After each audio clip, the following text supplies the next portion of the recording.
Les filières de qualité, la place, elle est primordiale dans le sens où c'est les 2 filières qui sont en Aubrac, donc Fleur d'Aubrac et Bœuf Fermier Aubrac, sont les filières moteurs, de vente de viande. Donc c'est grâce à ces 2 filières que la viande augmente et se vend toujours aussi bien. Donc c'est sûr qu'elles sont peut-être un peu en souffrance en ce moment parce que les cours, sont toujours plus hauts toutes les semaines.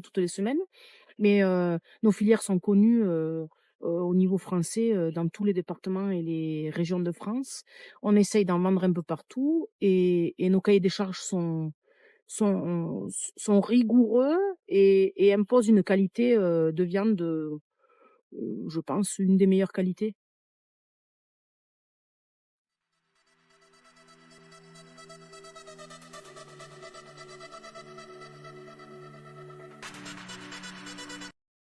Alors le mot compétition, quelque part, je crois qu'il est un petit peu difficile pour l'Aubrac parce que c'est d'abord un élevage très particulier sur des territoires de montagne, compétitif par rapport au marché mondial, non, compétitif par rapport à l'excellence de l'élevage et par rapport à la viande que recherchera le consommateur demain, oui, je l'espère, à condition donc je dirais, les éleveurs continuent à se professionnaliser, à fournir des produits qui correspondent à la demande du marché.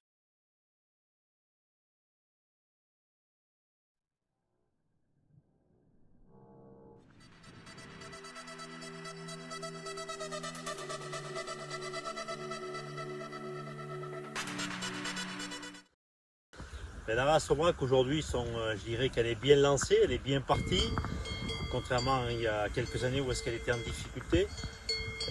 Sa place, elle va la trouver avec l'évolution de l'élevage, où est-ce que je crois que les attentes des éleveurs sont importantes et celles de la société aussi.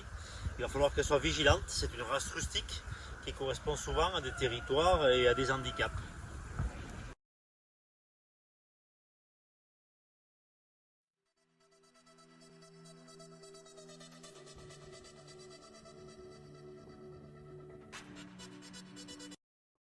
En tout cas, je l'espère.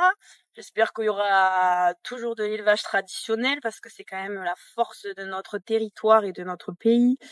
Et du coup, quand même, il faut valoriser l'élevage. Après, est-ce que ça intéresse les gens?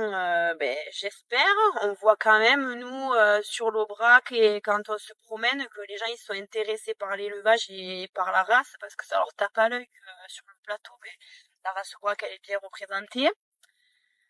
Et quand même, les gens, ils s'intéressent, mais c'est difficile d'expliquer ce qu'on fait parce que il faudrait parler des jours pour expliquer notre métier.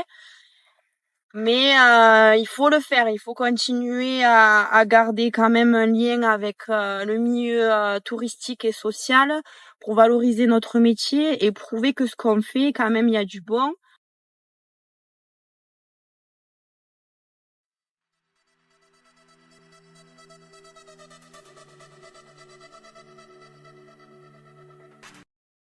Je pense que oui, parce que déjà le plateau de l'Aubrac était très prisé pour le tourisme, donc quand même la race Aubrac est bien inscrite dans l'activité touristique de notre territoire, Aveyron, Cantal, Lozère, quoi.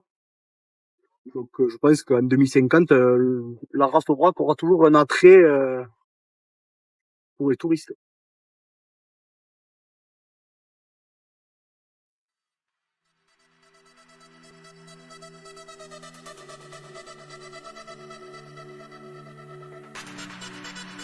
Oui, je pense et j'en suis sûr que la race Aubrac valorise le paysage et le territoire local. Et ça, c'est pas nouveau, hein, c'est depuis les temps les plus anciens. Si on a des paysages ouverts sur l'Aubrac, c'est grâce à l'élevage notamment.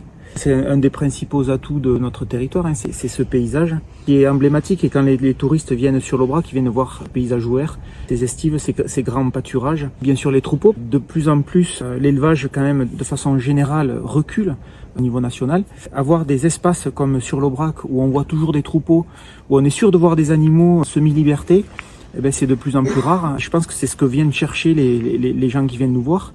Moi, j'ai rarement vu des visiteurs qui étaient déçus de ce paysage, de voir ces troupeaux, et puis des produits aussi qui découlent de ces troupeaux, quoi.